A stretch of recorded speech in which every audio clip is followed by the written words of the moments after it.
Estimados y estimadas, les saluda nuevamente el doctor Alejandro José Gutiérrez Dávila. En esta ocasión, para explicarles un tema muy importante por medio de esta breve cápsula, los 7 aspectos fundamentales que debe llevar la argumentación jurídica. De forma resumida y en forma sintetizada, voy a explicarles cuáles son esos 7 pasos que todo profesional del derecho, juzgador, abogado litigante, debe tomar en cuenta, ya sea para plantear un caso judicial como para resolverlo a través de la sentencia. Pues bien, ¿cuáles son esos 7 aspectos fundamentales de la argumentación jurídica? Empezamos definiendo qué es la argumentación jurídica. Pues la argumentación jurídica es dar buenas razones para explicar el por qué debe aplicarse el derecho de determinada forma a determinado caso concreto. Hay que justificar, hay que explicar, hay que dar las buenas razones por qué pretendo yo que se aplique en el caso que yo quiero que se conozca ante un juez el derecho de esa manera, si es que es un abogado litigante el que lo está planteando. Si fuera el caso de un juzgador, pues explicar, justificar y dar las buenas razones por qué está resolviendo de la forma en la que lo está resolviendo.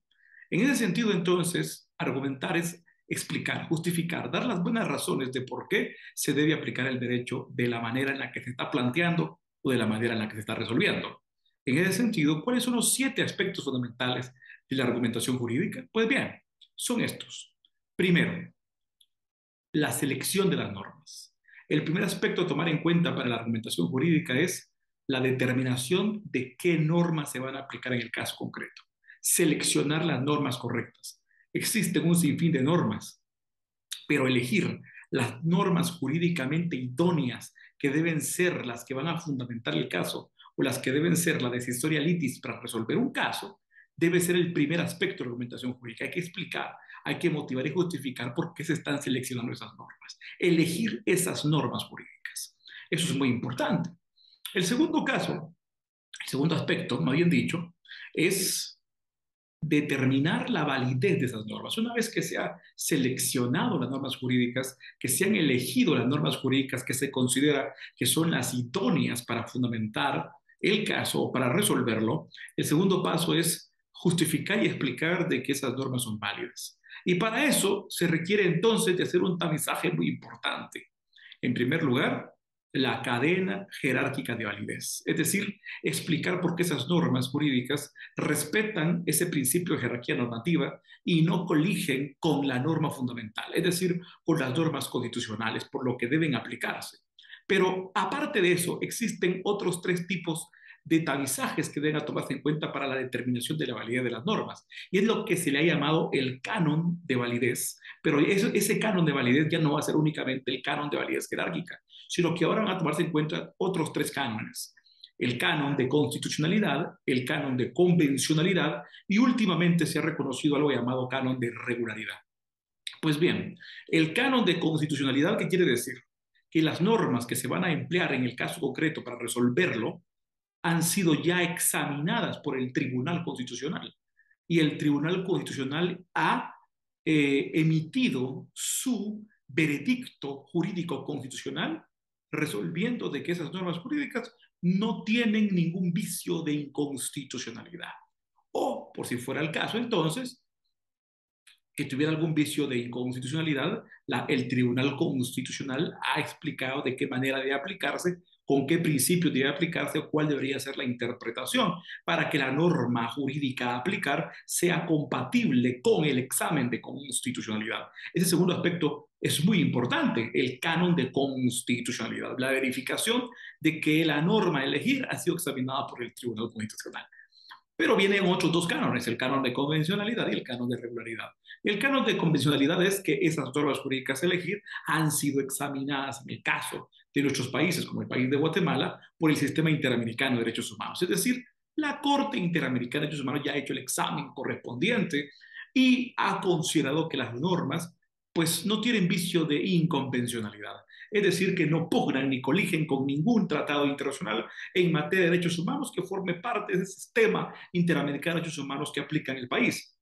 De tal cuenta, entonces, que las normas jurídicas respetan ese canon de convencionalidad. ¿Por qué? Porque ya se ha determinado y se ha explicado y se ha justificado de que han sido objeto de examen de convencionalidad por parte de la Corte Interamericana de Derechos Humanos y pues han resultado pues que no tienen ningún vicio de convencionalidad. Y en tercer canon es el canon de regularidad. Últimamente el canon de regularidad lo que dice es que un examen de convencionalidad ha ingresado al ordenamiento jurídico del Estado a través de un examen de constitucionalidad. Es decir, que un parámetro de convencionalidad ya no es solamente utilizable por la Corte Interamericana de Derechos Humanos, sino también los tribunales constitucionales deben usar los parámetros de convencionalidad para examinar las normas dentro de sus procesos de justicia constitucional. En ese sentido, si ha sido el Tribunal Constitucional el que ha examinado la norma, pero no bajo parámetros de constitucionalidad, sino bajo parámetros de convencionalidad, entonces lo que tenemos es un control y un canon de regularidad. En este caso, el parámetro de convencionalidad que ha surgido de la doctrina, de la jurisprudencia de la Corte Interamericana de Derechos Humanos, como el caso de nuestros países en América Latina, especialmente Guatemala, han pasado por ese tamizaje, ese control de convencionalidad, pero bajo el examen del Tribunal Constitucional, es decir, que el parámetro de convencionalidad lo ha practicado, lo ha examinado, lo ha puesto en práctica el Tribunal Constitucional, y eso se llama el canon de regularidad. Entonces, en ese segundo aspecto, las normas que se han seleccionado para fundamentar en el caso concreto, para resolver el mismo, han sido determinadas que son válidas a través del canon de la cadena jerárquica de validez normativa, el canon de constitucionalidad, el canon de convencionalidad y el canon de regularidad. El tercer aspecto es la interpretación. Una vez que se han seleccionado las normas jurídicas que son las idóneas para fundamentar o resolver el caso concreto, el siguiente aspecto ya vimos que es la determinación de su validez a través de este tamizaje de 4 cánones muy importantes. Canon de validez jerárquica, canon de constitucionalidad, canon de convencionalidad y canon de regularidad. Pero el tercer aspecto tiene que ver con la interpretación. ¿Cuál es el sentido correcto, el significado correcto que la norma jurídica da y que se debe tomar en cuenta y debe seleccionarse?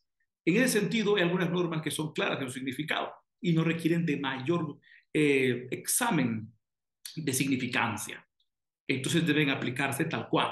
Pero hay algunas normas que requieren de un verdadero estudio, un escrutinio para encontrar su verdadero significado, porque en algunas ocasiones pueden dar ciertos sentidos, pueden haber una multiplicidad de sentidos que surjan de la norma, porque es una norma compleja. En ese sentido, entonces, existe una situación para encontrar el verdadero significado, el significado idóneo. Pero ¿esto cómo se hace?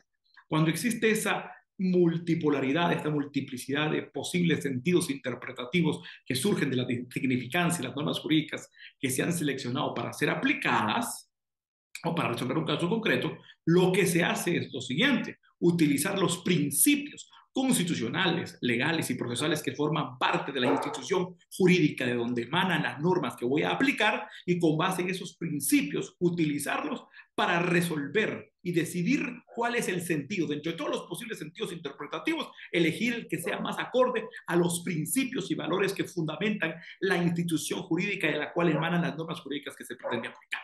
Una vez determinada entonces la significancia, la interpretación, en ese tercer aspecto vamos a un cuarto aspecto muy importante. Este cuarto aspecto tiene que ver con los hechos. Eso es sumamente importante. ¿Por qué? Porque al final de cuentas, en la argumentación jurídica no solamente se va a explicar las normas, no solamente se va a explicar los elementos jurídicos que se pretenden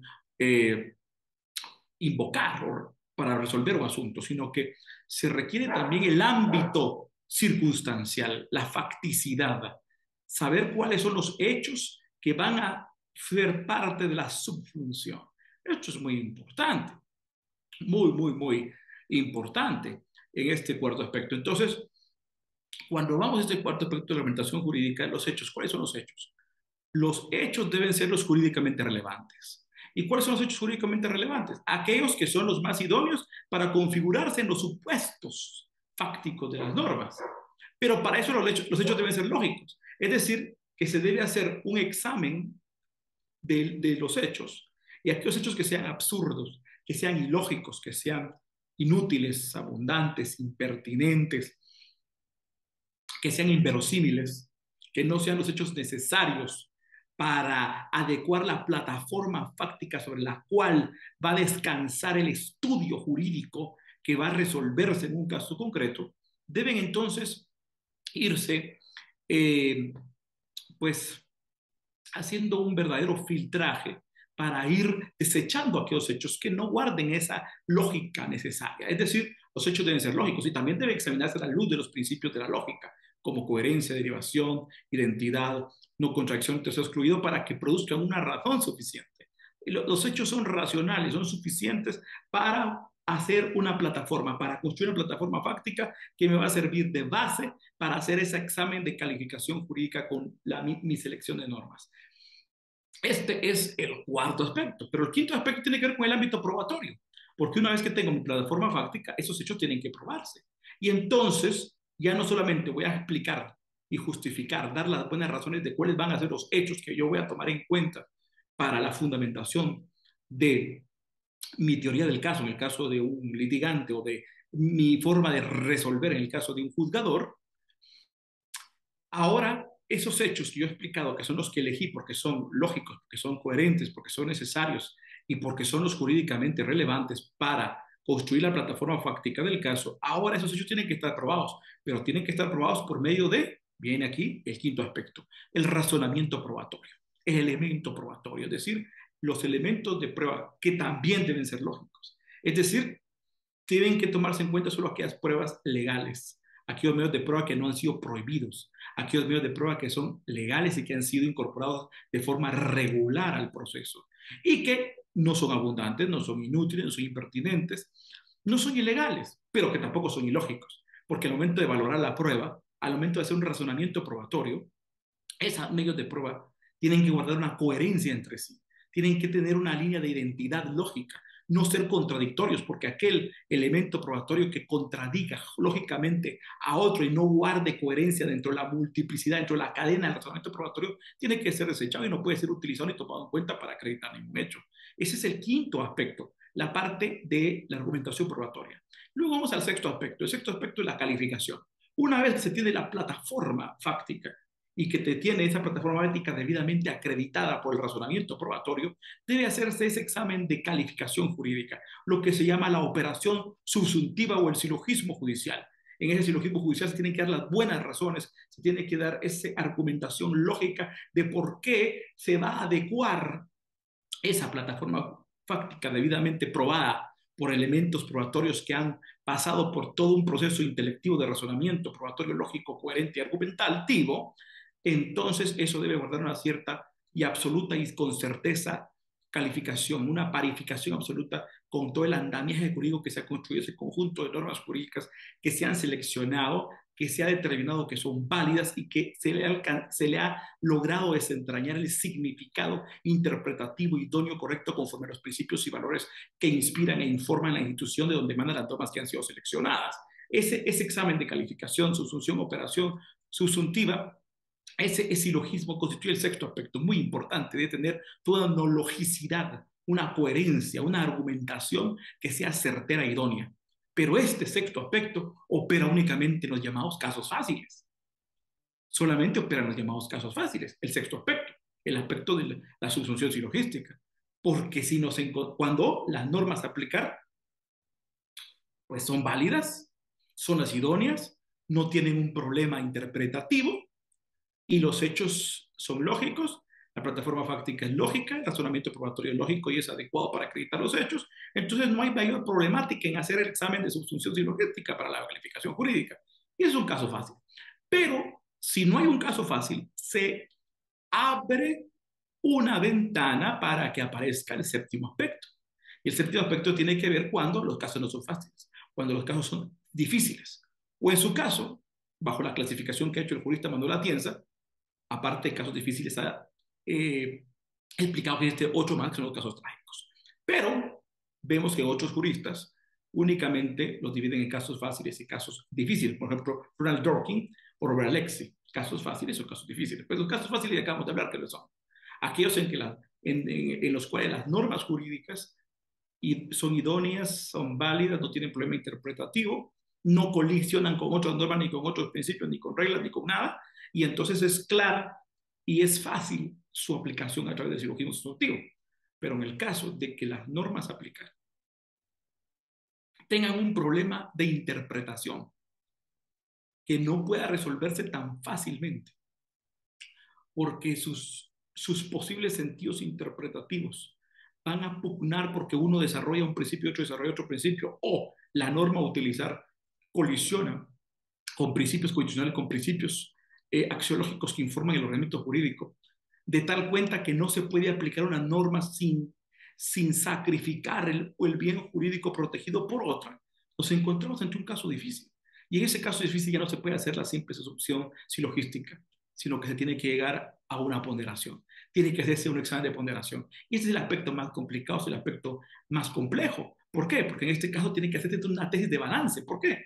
Porque las normas a utilizar guardan coherencia con estos principios, pero colisionan con otros principios, de tal cuenta que existe la oportunidad de aplicar las normas, desarrollar ciertos principios, pero estas mismas estarían, al ser aplicadas, violentando otros principios. Y entonces, ¿qué es lo que hay que hacer? Una tesis de balance para examinar las posibilidades fácticas y jurídicas que se enfrentan entre sí, de tal cuenta de que se verifique cuál sería el principio que debe optimizarse en desmedro del otro por razones de ponderación entre principios. Es decir, se van a sopesar los principios. Hay un principio que protege con mayor amplitud, con mayor taxatividad, con mayor cobertura los bienes jurídicos del ordenamiento jurídico. Hay una colección, un catálogo de valores y principios éticos jurídicos que deben compararse para verificar cuál sería lo que menos afecta al ordenamiento jurídico, cuál sería el bien jurídico, los principios